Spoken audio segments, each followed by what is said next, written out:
Good morning, नमस्कार। स्वागत है आपका हमारे चैनल जीएस स्टडी 94 में। और दोस्तों मैं यश। तो दोस्तों ये जनसत्ता का राष्ट्रीय संस्करण का संपादकीय, जिसे आप मुख्य पृष्ठ का विभाग कहते हैं। तो दोस्तों कल के ऊपर जिस तरह से तमाम लोगों ने अपनी अपनी प्रतिक्रियाएं दी थी, उनका मैं तहे दिल से शुक्रिया अदा करता हूँ। और एक हैं निर्जला जी करके हैं, निर्जला, ठीक है, जो तेरे नाम में जो एक्ट्रेस रहती है उनका नाम है, इसलिए मुझे इनका नाम याद है। उन्होंने एक शायरी लिखी है, मतलब बहुत ही खूबसूरत है। और मैं हो सकता है मैं भी अगले वीडियो में उस शायरी का जिक्र करूं, क्योंकि उनके जो शब्द हैं, जो सोच, जो जिस मानसिकता को उन्होंने परिचय दिया है, बहुत ही प्यारी है। यदि समाज में सब लोग फॉलो करें तो चीज़ें इस तरह नहीं रहेंगी जो इस समय समस्याएं चल रही हैं। आप देख सकते हैं जाति धर्म के नाम पर किस प्रकार के मॉब लिंचिंग किए जाते हैं, लोगों को मार दिया जाता है। पालघर में जिस तरह से दो निर्मम तरीके से जिन दो साधुओं की हत्या की गई, फिर बुलंदशहर में दो साधुओं को काटा गया। यहाँ पे राजनीति मत करिए कि नहीं वो अलग धर्म के लोग थे इसलिए काट दिए, वो तो आप ही की जाति के लोग थे काट दिए। नहीं, इंसानियत को लेकर चलिए, जो गलत है वो गलत है। देख रहे हैं हम अमेरिका में कि अश्वेत व्यक्ति को एक पुलिसकर्मी के द्वारा मार दिया गया। पूरा अमेरिका आज युद्ध की स्थिति झेल रहा है, युद्ध की स्थिति वहाँ पे पैदा हो गई। किस तरह से लोग एक दूसरे एक के साथ हाथ पकड़ के खड़े हैं। और कुछ जगहों पे जो हिंसक प्रदर्शन किए जा रहे हैं, मैं उनका समर्थन नहीं कर रहा हूँ फ़िलहाल। पर दोस्तों यदि किसी के साथ गलत हो रहा है तो इसमें आप लोगों को खड़ा होने की आवश्यकता है। कभी भी इस चीज़ को प्रोत्साहन मत करिए, नहीं जो हुआ सब हुआ, हम हिंदू थे वो मुस्लिम था, हम फलाने जात के हम वो उस जात के हैं। सबसे बड़ी मानवता होती है, ठीक है। तो चलते हैं, आज लिखा है इसे निरंकार सिंह जी ने। आज का जो कंटेंट है, जो विषय है, वो है दोस्तों ग्रामीण विकास की चुनौती। जिस तरह से कोविड-19 की वजह से तमाम तरह की समस्याएं देश में पहले भी, इससे पहले भी देखिए, मंदी की जो असर थी धीरे धीरे हमारे देश को खोखला कर रही थी। और कोरोना की वजह से दोस्तों स्थिति और बद से बदतर हो गई। मतलब लाखों करोड़ों लोगों के रोज़गार इस समय छीने जा चुके हैं। तमाम लोगों को नौकरियों से निकाल दिया गया है, क्योंकि इतना बड़ा बर्डन जो है कंपनी का मालिक नहीं सहन कर पाएगा। तो दोस्तों आज हमारे सामने सबसे बड़ी प्राथमिकता और जो चुनौती है वो है कि ग्रामीण विकास को किस प्रकार से, किन किन समस्याओं को फेस करना पड़ेगा, कौन कौन सी बाधाएं आएंगी, इन बाधाओं को दूर करके किस प्रकार से उसे विकास की तरफ अग्रसर किया जाए। तो आगे चलते हैं। यहाँ पे लिखा है, महामारी काल में यह साबित हो गया कि अपने ही संसाधन संकट के समय काम आते हैं। इस चीज़ से आप अंदाज़ा लगा सकते हैं इस महामारी में दोस्तों जितने भी प्राइवेट संस्थान थे, किस प्रकार से कोविड-19 में बहुत ही कम संस्थान रहे होंगे जिन्होंने आगे आके समाज का, देश का, राज्य का सहयोग किया। उसके बाद दोस्तों किस प्रकार से लूटपाट मची थी। प्राइवेट संस्थान अगर हॉस्पिटल है तो वहाँ पे आप मतलब सोच लीजिए कि आपको बेड नहीं मिलेगा जब तक आप पैसे देंगे। कोई 5,000 ले रहा, कोई 10,000 ले रहा, उसके बाद आपकी जांच की जाएगी। और सरकारी हॉस्पिटल से जहाँ वहाँ पे आपकी निःशुल्क देखभाल की जा रही है। तो ये बहुत बड़ा अंतर है। आप देख सकते हैं कोविड-19 पूरी तरह से जकड़े हुआ है देश को। और प्राइवेट संस्थान जो स्कूल हैं, विद्यालय, वो मांग कर रहे हैं कि आपके बच्चों का ऑनलाइन चीज़ें स्टार्ट हो गई हैं, आप इतना बुक का दे दीजिए, इतना रजिस्ट्रेशन का दे दीजिए, और 10% हम इंक्रीमेंट कर दिए फ़ीसों में। वो चाहे सुप्रीम कोर्ट कहे, चाहे केंद्र सरकार, उन्हें कोई परवाह नहीं किसी की बात सुनने के लिए। तो आज हमें ज़रूरत है दोस्तों, सबसे पहली प्राथमिकता उन्हें देनी चाहिए जिस पे अधिकार स्वामित्व सरकार का हो या देश की जनता का हो, ठीक है। इस दृष्टि से भारत के गाँव का उदाहरण दिया जा सकता है जो कोरोना के कहर से अप्रभावित रहे हैं। ग्रामवासियों के रहन सहन का तरीका बेहतर साबित हुआ है। सभी ग्रामवासियों का मिलजुल कर एक परिवार की भांति रहना और एक दूसरे को यथासंभव सहयोग करने हेतु सदैव तत्पर रहना हमारे ग्रामीण जीवन की विशेषता है। इससे पहले जो स्थितियां थीं थोड़ी सी नाजुक थीं, क्योंकि ग्रामीण इलाकों में इतने ज़्यादा शौचालय का निर्माण नहीं था। और पानी की जो व्यवस्था, जो नल नालियाँ होती हैं, उनकी व्यवस्थाएं न होने की वजह से दोस्तों वहाँ पे अस्वच्छता चारों तरफ फैली थी। और इसीलिए जब से शौचालय जैसी योजना हमारे देश में आई दोस्तों, ग्रामीण स्तर पर जाकर आप देख सकते हैं कि चीज़ों में बहुत बड़ा बदलाव आया है। और जब से स्वच्छता की और जैसे नारों के द्वारा हमारे देश के प्रधानमंत्री मोदी जी ने इस चीज़ को आह्वान किया, लोगों ने इस पर एक तरह से भरोसा किया और आज में और पहले में स्वच्छता आप जाकर देख सकते हैं।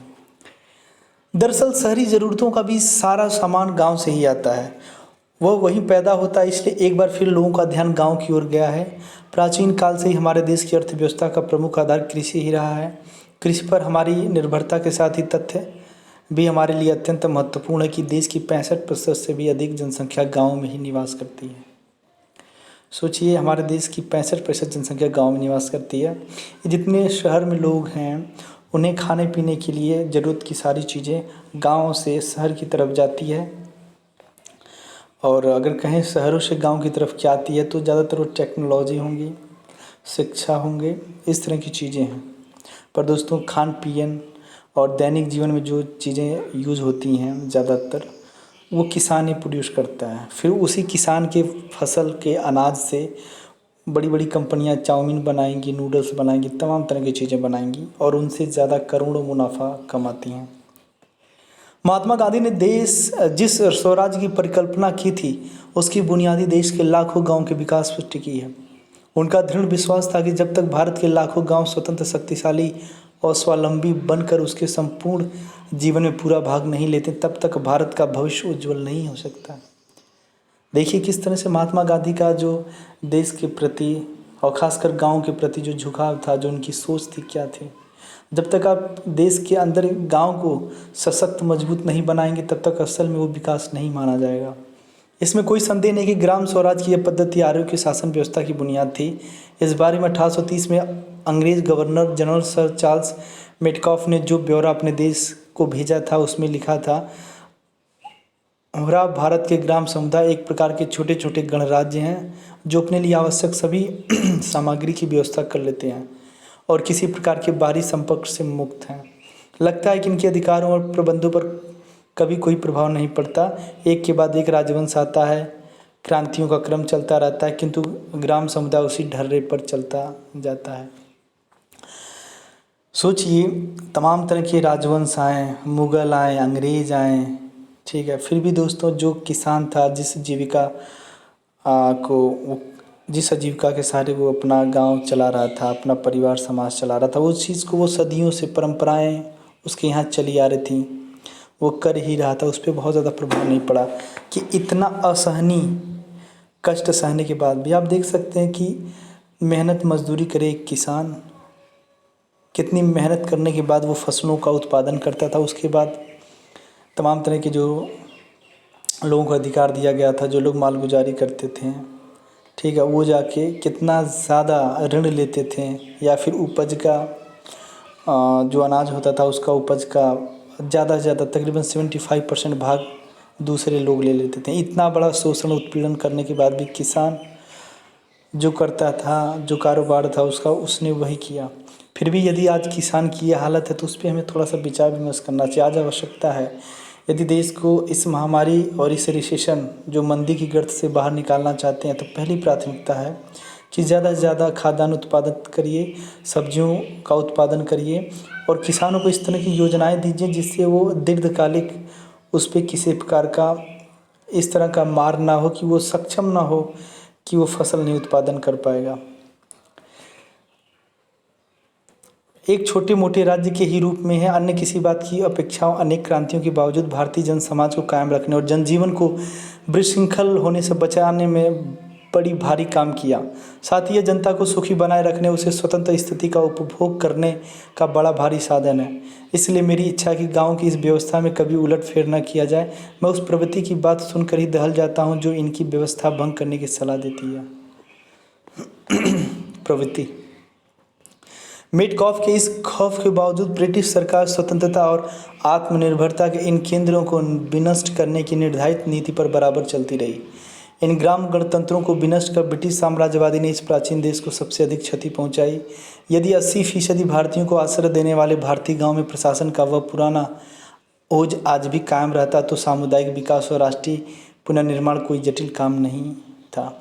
ब्रिटेन से आज़ाद होने के लिए लड़े गए स्वतंत्रता संग्राम के दिनों में गांधी जी ने भारतीय मध्यम वर्ग को साहस, एकता, नैतिक नियमों पर विश्वास, स्वाभिमान, आत्मनिर्भरता और आत्मविश्वास की शिक्षा दी और ये गुण उनमें पैदा किए। इन्हीं गुणों से उन्होंने अपनी स्वतंत्रता प्राप्त की। आपको बता दें जितने भी तमाम तरह की स्वतंत्रताएं लड़ी गई थी अंग्रेज़ों के खिलाफ, आप जाकर आज किताब उठाइएगा बिपिन चंद्रा की, नेशनल मूवमेंट के बारे में आप पढ़ लीजिएगा। सबसे ज़्यादा अगर किसी का योगदान है तो यही किसान, यही मजदूर, यही वो तबका है जो दोस्तों अपने अस्तित्व को बचाने के लिए आज सैकड़ों साल से संघर्ष करता चला आ रहा है।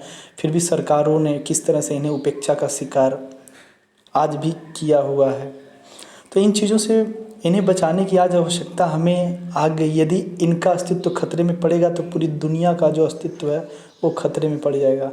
इसलिए हमें इस चीज़ को महसूस करना पड़ेगा कि इन्हें उन सारी परियोजनाओं से लाभान्वित करना पड़ेगा जिन योजनाओं का कहीं न कहीं, वो अलग बात है कि प्रत्यक्ष नहीं तो परोक्ष रूप से जो उसका संबंध अन्य लोगों से भी जुड़ा हो। इसके बाद है, इसी तरह गांधी जी ने अपना रचनात्मक कार्यक्रम बनाया शुरू किया जिससे किसानों को, हाँ तो मैं कह रहा था कि आप जब 1857 का क्रांति के बारे में पढ़ेंगे जो विद्रोह हुआ था, विद्रोह क्रांति में याद रखिएगा बहुत बड़ा अंतर है। जो क्रांति होती है हमेशा उसके लिए एक व्यापक स्तर पर सैनिक चाहिए होती है, पर दोस्तों विद्रोह को किसी सैनिक, किसी विशाल लोगों की आवश्यकता नहीं है। विद्रोह कोई एक व्यक्ति भी कर सकता है। जिस तरह से मंगल पांडे ने 1857 का विद्रोह किया था, तो वहाँ पे देख सकते हैं कि जितने बड़े बड़े लोग थे उन्होंने इसको, ये जो 1857 का विद्रोह था उसे कुचलने के लिए किस प्रकार से ब्रिटिशों का सहयोग किया। पर जो गरीब था, देखे होंगे किस तरह से गरीब, जो पीड़ित ये लोग थे, पूरी तरह से मतलब अंग्रेज़ों को उखाड़ फेंकने का दम भर रहे थे और लोगों ने आंदोलन में भाग लिया और सख्ती से साथ अंग्रेज़ों से लड़े और मरे। वो सब छोड़िए, जब महात्मा गांधी जी की बात आई, महात्मा जी के आह्वान पर सैकड़ों लाखों लोग खड़े हो जाते थे उस समय भी आप देख सकते हैं कि किस प्रकार से यही गरीब था, यही किसान था, यही मजदूर था, गांधी जी के साथ सैकड़ों मीलों पैदल चलता था।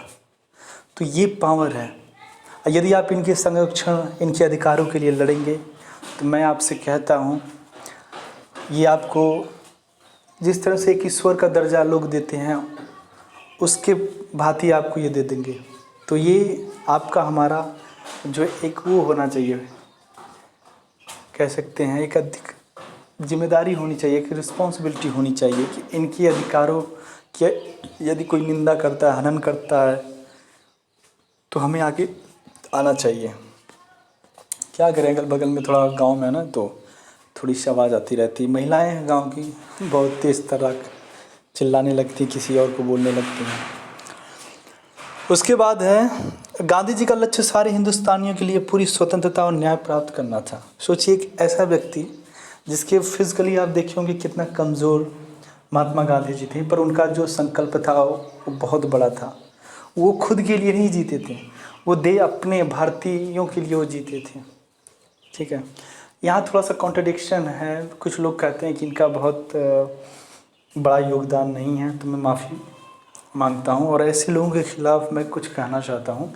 ये जिस मानसिकता से आप उपज रहे हैं ना, इस तरह की मानसिकता कभी भी यूपीएससी, जो जब आप मेंस पढ़ेंगे तो वहाँ पे कुछ ऐसा कुछ लिखिएगा मत, नहीं तो आपका जीवन खराब हो जाएगा।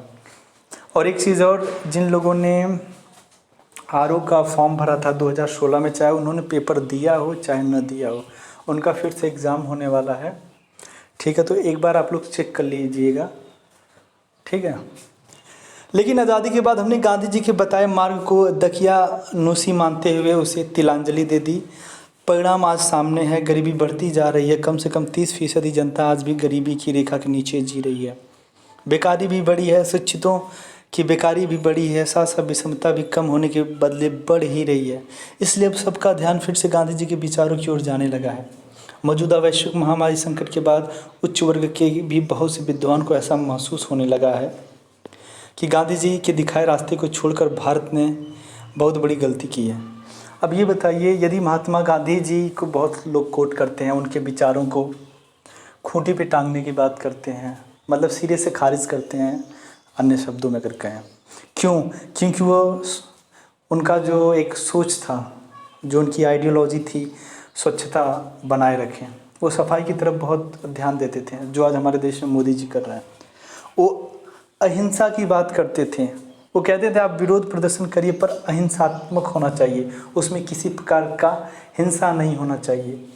आपके शब्दों से कोई चोटिल हो जाए पर फिजिकली कोई ना हो। मतलब विरोध का मतलब यही हुआ ना कि गवर्नमेंट की कई योजनाओं से आप नाखुश हैं, तो उसका विरोध प्रदर्शन कर रहे हैं, क्योंकि आप जो सरकार है आपकी तरफ ध्यान लाए, ये चीज़ें गलत हो रही, उसमें बदलाव किया जाए। पर आज दोस्तों देख सकते हैं दिल्ली में छोटी छोटी बातों पे दंगा हो जाता है। कुछ राजनीतिक पार्टियां कुछ लोगों को इकट्ठा करके उनका जो ब्रेन वॉश करती हैं, उन्हें गलत चीज़ें परोस रही हैं। तो इन विचारधाराओं से बचने के लिए आपको अपना माइंड जो स्वतंत्र रखना पड़ेगा। मतलब यदि आप हिंदू मुसलमान जैसे राजनीति, अब मैं बस आपसे एक चीज़ कहना चाहता हूँ, आप थोड़ा सा समझिएगा। मतलब एक एज ए पॉलिटिशियन कितना पढ़ा लिखा होता है, बताइए कितना पढ़ा लिखा होता है? आपसे हमसे ज़्यादा पढ़ा लिखा होता है? नहीं। कुछ इक्की दुक्के हैं जो दोस्तों पीजी उजी होंगे, ग्रेजुएशन होंगे, नहीं तो सब वही अनपढ़ हैं, अंगूठा छाप है, फिर भी देश को चला रहे हैं। जानते हैं क्यों? क्योंकि उन्हें पता है इन्हें एक दूसरे से अलग रखोगे तभी हम सत्ता पाएंगे। जिस दिन ये एक होकर हमसे प्रश्न करने लगेंगे ना कि जिन अधिकारों के लिए हमने आपको वहाँ पे रखा है, जिन जिम्मेदारियों के लिए, आपने वो काम क्यों नहीं किया, तो उसके बाद हमारी ज़िंदगी ख़राब हो जाएगी, हमारी रोजी रोटी ख़त्म हो जाएगी। तो एक तरह से जैसे किसान, जैसे बड़े बड़े एंटरप्रेन्योर हैं, बिजनेसमैन हैं, वो कंपनियां खोलते हैं, वैसे इसी तरह ये बिजनेसमैन, ये पॉलिटिशियन अपना ये बिजनेस कर रहे हैं, कारोबार कर रहे हैं। उसमें जो फसल है हम हैं और आप हैं, जो जनता है वो उनकी फसल है। ठीक है, तो वही चीज़ें हैं। आप पढ़ लिख के यदि हिंदू मुस्लिम जैसे शब्दों पर कोई राजनीति करता है तो आप आवेश में आ जाते हैं, तो ऐसे शिक्षा का कोई महत्व नहीं है। ठीक है, मैं मानता हूँ अपने धर्मों की रक्षा करो, पर इसका मतलब नहीं दूसरे धर्मों का गला काट दो, जिस तरह साई वालों ने किया था।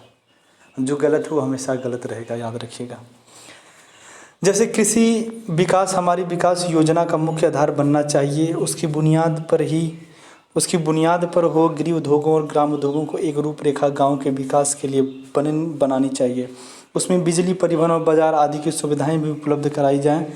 बड़े उद्योगों को उपेक्षा करने की बात नहीं है, परंतु अपने जैसे देश में जहां पूंजी की बहुत कमी हो और मानव शक्ति बड़े पैमाने पर बेकार पड़ी हो और देश की अधिकांश आबादी गांव में बसती हो, वहां योजना की बुनियाद ही बदलनी चाहिए। उसके बाद है, हालांकि हाल ही के वर्षों में गांव की सूरत बदली है। सरकार ने गांव और किसान की ओर थोड़ा सा ध्यान दिया है। दूर दराज के गांव में भी बिजली पानी पहुंचाने का काम कुछ तो परवान चढ़ा है। दूरदर्शन व अन्य संचार माध्यमों के द्वारा ग्रामीण लोगों को उत्तम कृषि, स्वास्थ्य व शिक्षा संबंधी जानकारी दी जा रही है। गाँव को सड़क और रेल मार्गों द्वारा शहरों से जोड़ने का काम जारी है। कृषि क्षेत्र के प्रस्तावित 3 कानूनी सुधारों से गाँव की दुनिया बदल सकती है। इन तीनों सुधारों को ठीक ढंग से लागू कर दिया गया तो एक देश एक बाज़ार का सपना साकार हो जाएगा। सरकार ने आवश्यक वस्तु अधिनियम में संशोधन, एपीएमसी एक्ट और agriculture produce price and quality insurance जैसे 3 बड़े सुधारों को हरी झंडी देकर अन्नदाता की सुध ली है। तो दोस्तों आप देख सकते हैं पहले क्या होता था कि जो किसान था दूसरे राज्य में, दूसरे कई जगहों पे वो अपने फसल को नहीं बेच पाता था, पर अब वो मुक्त हो गया है। जो एमएसपी होता है, मिनिमम सपोर्ट प्राइस, यदि वो चाहे तो उससे ऊपर भी किसी भी किसान को बेच सकता है, उससे कम भी बेच सकता है, उससे अपनी आवश्यकता के अनुसार। ठीक है, जैसे क्या है ना कि जैसे यदि आप दूध का आपके पास कारोबार है तो उसकी आप ही मालिक हैं, कहीं भी ले जाइए बेचिए, उससे कुछ बनाइए, पर किसानों को ये अधिकार नहीं था। अब तमाम चीज़ों में रिलैक्सेशन मिला है। अर्थव्यवस्था में सुधार के लिए पिछले महीने केंद्र सरकार ने जो आर्थिक पैकेज घोषित किया है उसमें कृषि क्षेत्र के साथ पशुपालन, डेयरी, मत्स्य, खाद्य प्रसंस्करण, जड़ी बूटी, शहद उत्पादन और ऑपरेशन ग्रीन की कमजोर कड़ियों को मजबूत करने पर जोर दिया गया है। राहत पैकेज में कृषि के लिए लगभग 1.65 लाख करोड़ रुपए के पैकेज की घोषणा की गई है। कृषि क्षेत्र में कानूनी सुधार की लंबे समय से अटकी गाड़ी को एक झटके में पटरी पर ला दिया गया है। इससे किसान अब कभी भी और कहीं भी अपनी उपज बेफिक्र होकर ले जाने और बेचने के लिए स्वतंत्र हो गया है। सरकार उसके लिए केंद्रीय कानून लाएगी। अभी तक किसान राज्यों के कृषि उत्पाद विपणन समिति कानून के दायरे में आते थे। उसी कानून के तहत किसान अपनी उपज निश्चित मंडी के लाइसेंसधारी आढ़ती को बेचने के लिए बाध्य होता था, पर अब कृषि उपज के अंतर्राष्ट्रीय कारोबार करने की छूट मिल गई है। निश्चित आमदनी के लिए जोखिम रहित खेती में मानक युक्त गुणवत्ता वाली फसल उगाने के लिए जो उपाय किए जाएंगे, उसमें किसानों के हितों का पूरा ध्यान रखा जाएगा। इसमें किसानों से निर्यातक और बड़े खरीदार साथ जुड़ेंगे। हमारे यहाँ लोकतंत्र के मूलभूत तत्व को समझा नहीं गया है और इसलिए हम समझते हैं कि सब कुछ सरकार कर देगी। हमारी कोई जिम्मेदारी नहीं है। जनता को अपनी समस्याओं का हल स्वयं अपने हाथों से निकालना होगा। सरकार उनकी मदद कर सकती है, किंतु पहले जनता को भी करनी होगी, तभी हम आगे बढ़ पाएंगे। मैं अभी एक चीज़ के बारे में बताऊं, ये जो कहा गया है एक बड़ी राशि मुहैया कराई गई किसानों के लिए, पर दोस्तों ये वास्तविकता जब आप बैंकों में जाएंगे ना, तो आपको तमाम तरह की जो मुश्किलें हैं उनको फेस करना पड़ेगा, जिससे कहीं ना कहीं आपका भरोसा टूटता है कि किसानों के लिए क्या किया गया है। बाकी आप सक्षम हैं, आप भी गांव से कुछ लोग हैं जुड़े हैं, तमाम तरह के योजनाओं परियोजनाएं से जुड़े हैं, तो अपनी बात ज़रूर रखिएगा। नमस्कार, धन्यवाद।